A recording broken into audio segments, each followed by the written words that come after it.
বুধবার ভোরে গাজা জেগে উঠেছিল বোমার শব্দে। মাত্র একদিনে প্রাণ হারিয়েছে অন্তত ১০০ ফিলিস্তিনি। শুধু গাজা সিটিতেই নিহত হয়েছে ৬১ জন। ত্রাণের অপেক্ষায় থাকা মানুষদের ওপরও হামলা চালিয়েছে ইসরায়েলি বাহিনী। একদিনেই খাদ্যের খোঁজে নিহত হয়েছেন ৩৭ জন নিরীহ মানুষ।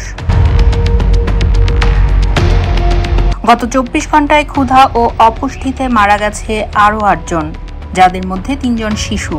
যুদ্ধের শুরু থেকে এই ক্ষুধায় প্রাণ হারিয়েছে ২৩৫ জন। এই মৃত্যু কেবল সংখ্যা নয়, প্রতিটি শিশু ছিল কারো সন্তান, কারো স্বপ্ন। গাজার শিশুদের মৃত্যু নিয়ে নীরব থাকা মানে মানবতার মৃত্যু। শিশু মানে শিশু, তাদের কোনো যুদ্ধ নেই, তাদের জীবনের মূল্য বোঝা আমাদের দায়িত্ব।